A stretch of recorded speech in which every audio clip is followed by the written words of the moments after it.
Buenos días, bienvenidos a este tiempo devocional Tu Palabra para encontrar el camino. Hoy es 19 de mayo del 2025. Vamos a continuar con la lectura de la Biblia en un año con el libro del profeta Daniel, capítulos 3 y 4. Daniel 3 y 4.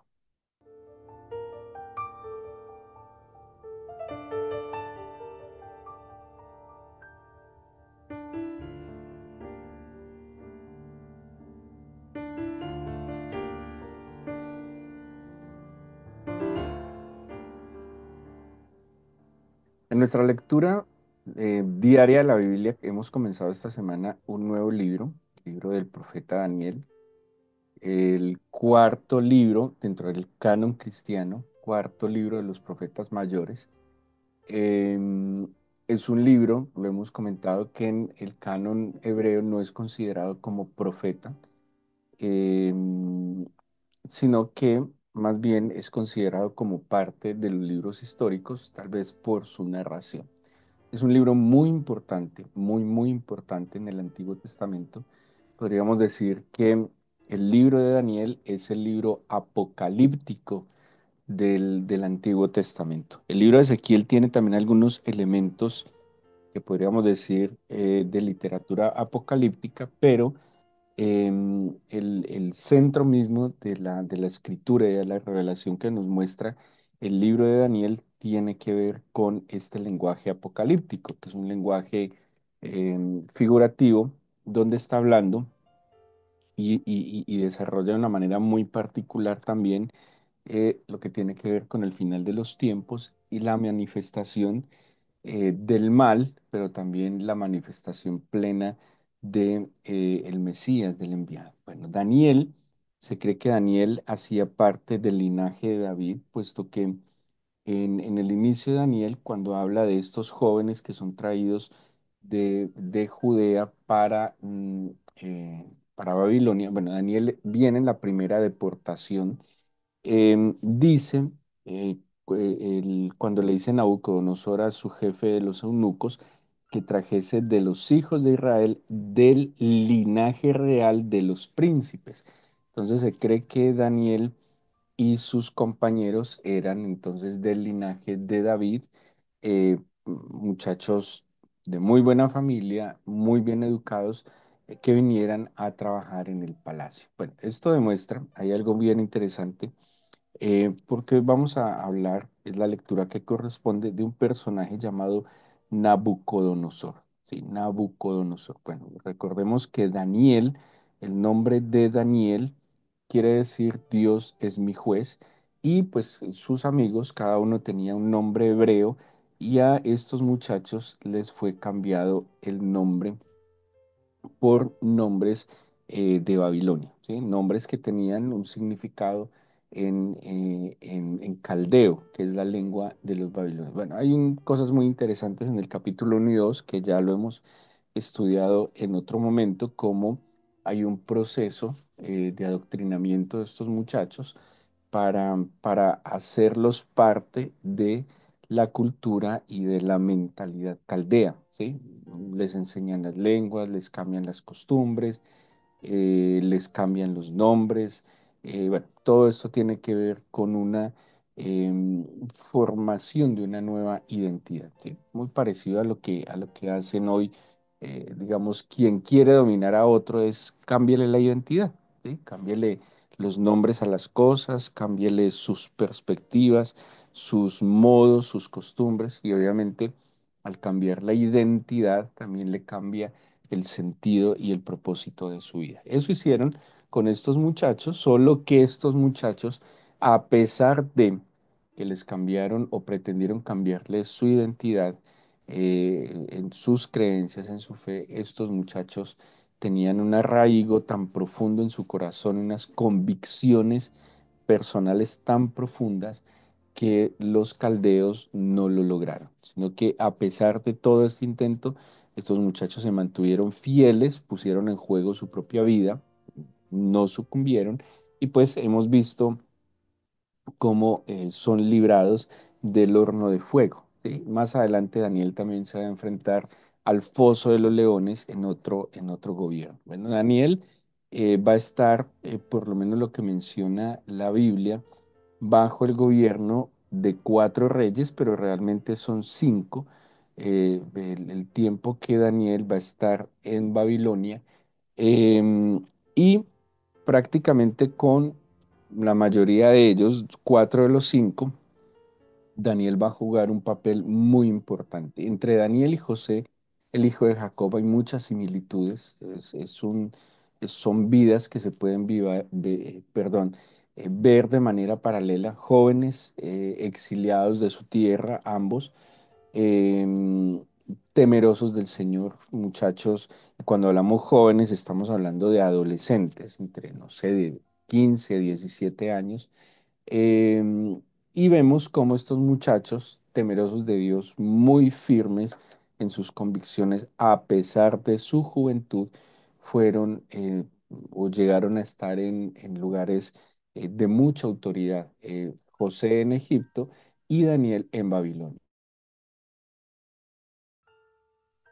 También dentro de las similitudes que tenemos entre José y Daniel tiene que ver con las visiones y los sueños.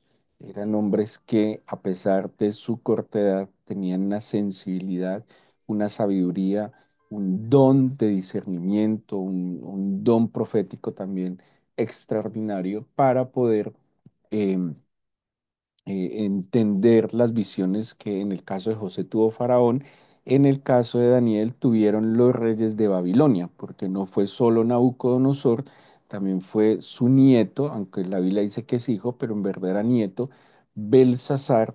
Y Daniel, pues como José, estas interpretaciones o esta sabiduría dada por el Señor le permitió estar en autoridad. Prácticamente tanto Daniel como José, hijo de Jacob, la historia que tenemos en el libro de Génesis, fueron hombres que estuvieron digamos, fueron como los primeros ministros de estos imperios. Y no fueron no tuvieron cualquier tipo de función, sino la mano derecha de estos grandes hombres. Muy bien.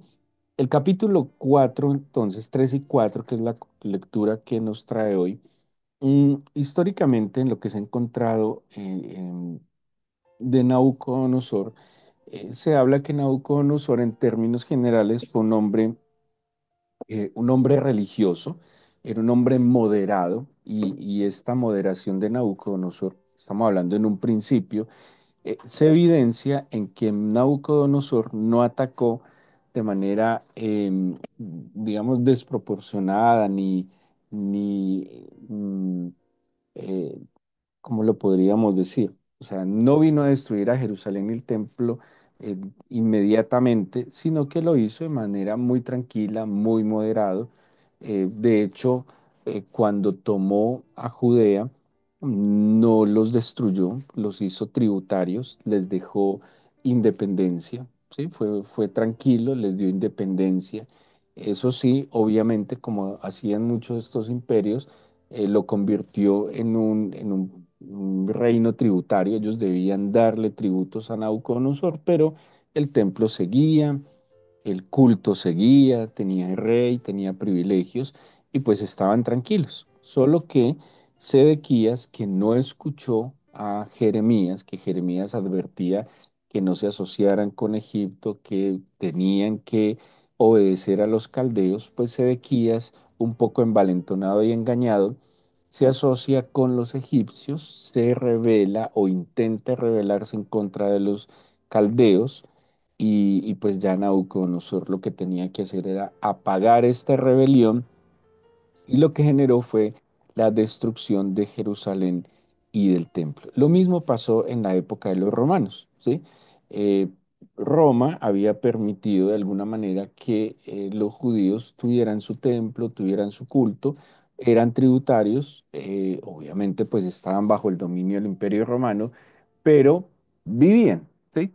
Cuando los judíos empiezan a levantar sus rebeliones, pues la manera de apagar estas rebeliones de los romanos fue la destrucción de Jerusalén y del templo en el año 70 después de Cristo o de nuestra era, ¿sí? Entonces, Nabucodonosor lo que se deja ver era que era un hombre aparentemente tranquilo, moderado, en las inscripciones que hay encontradas en Babilonia, era un hombre, entiéndame, religioso, que pues tenía como su tendencia a sus dioses, a vivir una vida un poco tranquila, a diferencia de lo que nos deja ver su nieto. Pero Nabucodonosor, bueno, Nabucodonosor, según la Biblia, fue, pues a veces es extraño para nosotros entender estas cosas, pero así fue un instrumento que Dios usó para castigar a su pueblo y en este castigo, porque fue así, también depurar aquellas cosas que tenía su pueblo en el corazón, ¿sí? Se habían llenado de altivez, de soberbia, de pecado, de impiedad.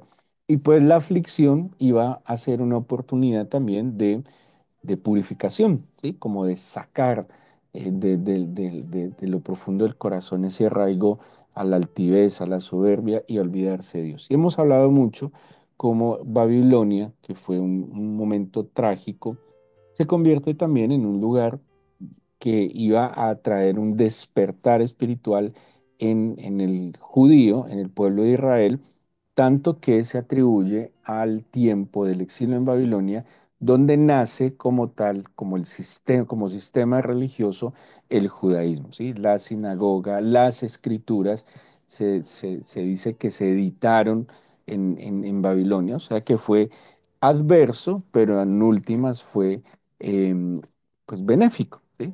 Porque pues cuando el Señor permite eso para purificarnos, pues bendito sea, no muy agradable, pero pues obviamente los resultados se ven. Estando ellos entonces en Babilonia, Nabucodonosor, la Biblia nos lo deja ver como un instrumento, así como Ciro va a ser un instrumento para que el pueblo de Israel vuelva, o los judíos vuelvan a Jerusalén, así Nabucodonosor se presenta como un instrumento de corrección, de disciplina y de castigo, ¿sí? Pero Nabucodonosor en algún momento va a tener un fallo, y es que, por ejemplo, en el capítulo 3 él decide hacer una estatua, ¿sí? Una estatua de él mismo y, y él mandó a que esa estatua se adorara. ¿Sí? Hay una tendencia en el ser humano a través de la historia de la humanidad de alguna manera de inmortalizarse a través de las grandes edificaciones. ¿Sí? En algún momento, no sé, lo vemos en los egipcios, lo vemos en muchas personas que han tratado de inmortalizarse a través de edificios. ¿Sí? Es una manera de perpetuar un nombre, ¿sí?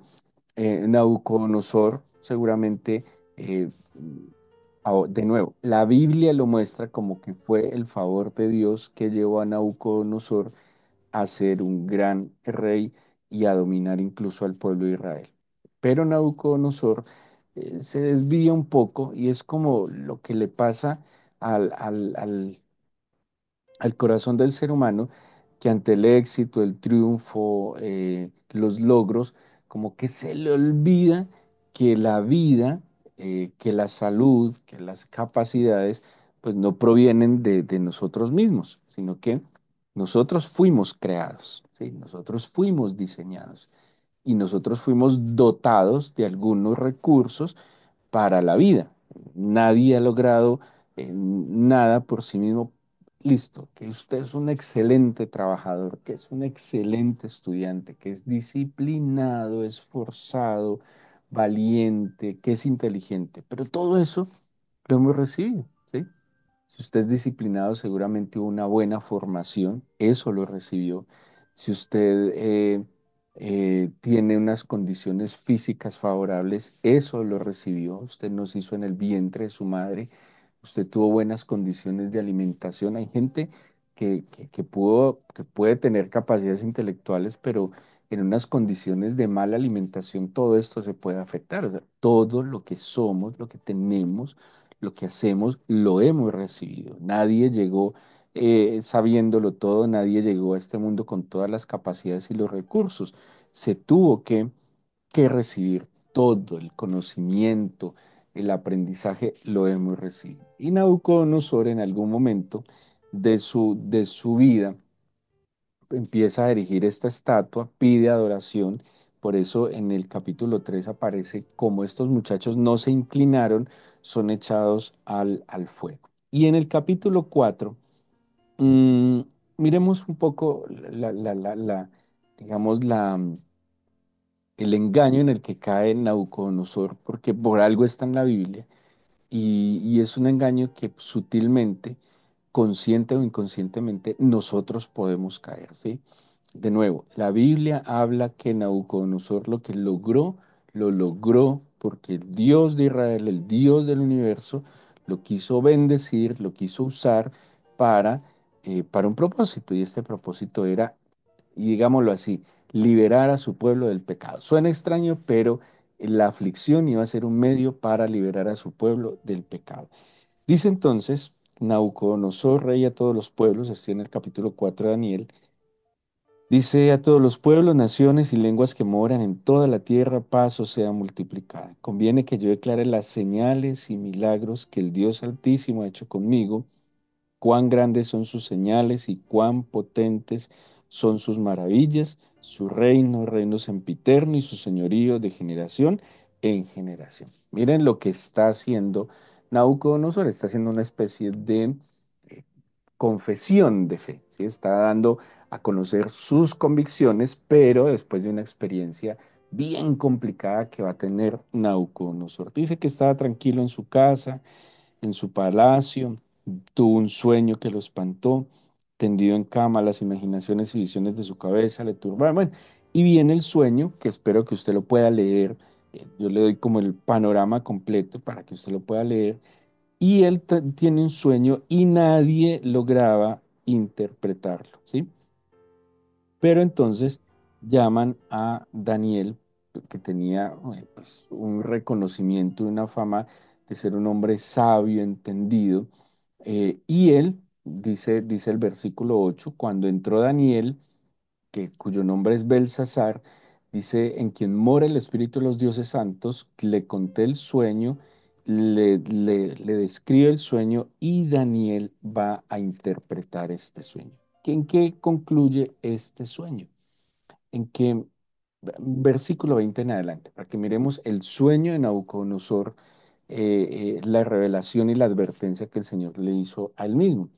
Dice, el árbol que viste que crecía y se hacía fuerte y cuya copa llegaba hasta el cielo y que se veía desde todos los confines de la tierra, cuyo follaje era hermoso y su fruto abundante, y en que había alimento para todos, debajo del cual moraban las bestias del campo y en cuyas ramas andaban las aves del cielo, tú mismo eres, oh rey, que creciste y te hiciste fuerte, pues creció tu grandeza y ha llegado hasta el cielo y tu dominio hasta los confines de la tierra. Y en cuanto a lo que viste, un vigilante y santo que descendía del cielo y decía, cortad el árbol y destruidlo, mas la cepa de sus raíces dejaréis en la tierra con atadura de hierro y de bronce en la hierba del campo, y sea mojado con el rocío del cielo y con las bestias del campo sea su parte, hasta que pasen sobre él 7 tiempos. 7 tiempos serían años, ¿sí? 7 años. Esa es la interpretación y la sentencia del Altísimo.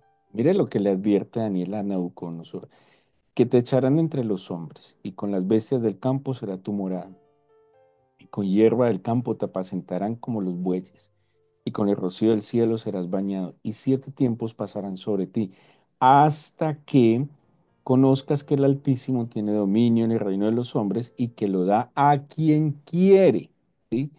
Que lo da a quien quiere. Y aquí estuvo el fallo de Nabucodonosor. A él se le olvidó que él no era rey por sus capacidades, sino por la soberanía del Señor. Y en cuanto a la orden de dejar en la tierra la cepa de las raíces del mismo árbol, significa que tu reino te quedará firme luego que reconozcas que el cielo gobierna. Por tanto, rey, acepta mi consejo, tus pecados redime con justicia y tus iniquidades haciendo misericordias para con los oprimidos, pues tal vez será eso una prolongación de tu tranquilidad. Esta visión tenía una oportunidad y Daniel no solo interpreta la visión, sino que le da un sabio consejo y le dice, pues inténtelo. pues yo le estoy mostrando esto, es pues, no para que simplemente entre en depresión en la tragedia, sino que puede hacer algo. Es como cuando Isaías le dice al rey Ezequías que iba a morir. Pon en orden tu casa que vas a ser reunido con tus padres. Ezequías, cuando escuchó la noticia que iba a morir, se postró y le dijo, Señor, no, deme vida, sáneme. Y el Señor le dijo, está bien, le voy a prolongar la vida y le dio 15 años más.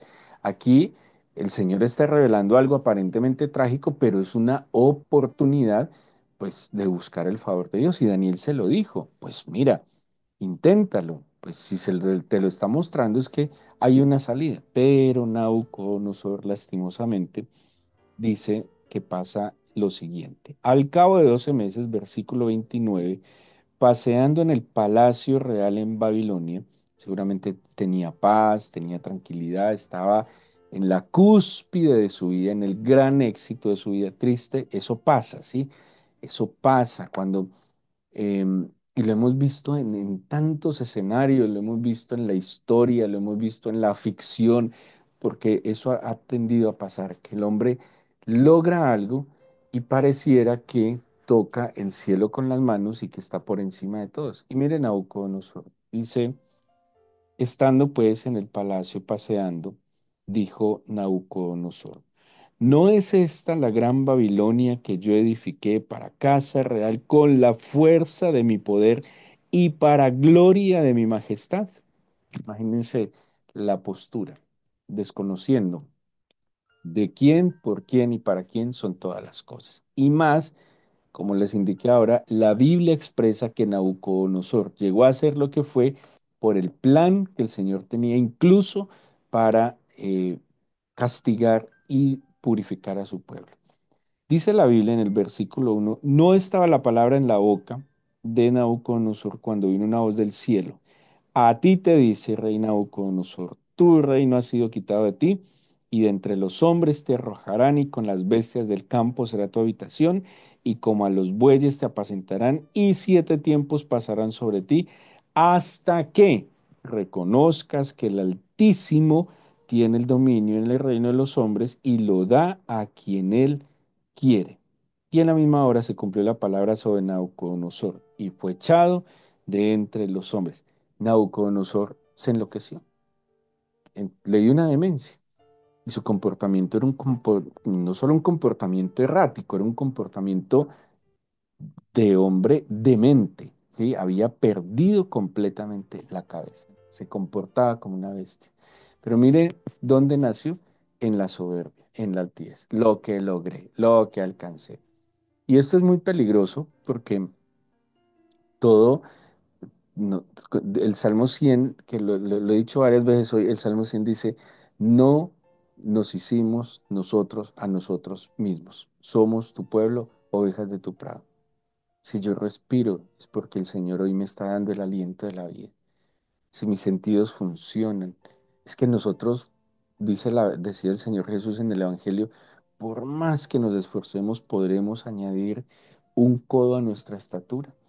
Podemos poner cuidado que un solo cabello en nosotros no se nos caiga. No, la vida es un milagro y todo lo que está en nuestras manos lo hemos recibido. Y la humildad tiene que ver es con que yo reconozca que todo lo he recibido. Y si tengo mucho, pues más humilde y más agradecido debería ser. La Biblia dice que al que más se le perdona, más ama. Y que, y pues que el que ha recibido más también se le demanda más porque tiene mayores oportunidades. Es como lo de los talentos. ¿Qué hizo el que tenía un talento? Ese se quejó y lo escondió. El que tenía 5 está tan agradecido que fue y los trabajó. Nabucodonosor desconoció que su gloria y que su poder no era para él ni por él, era recibida. Y mire que lo dijo, lo logré con mi fuerza y esto es para gloria mía. Decíamos, estudiando el viernes, que nosotros fuimos creados para gloria del Señor. Eso no le gusta escucharlo a mucha gente porque de verdad el ser humano tiende a ser egocéntrico. Hablábamos hace un tiempo de la principal, la primera religión del mundo, se llama egoísmo.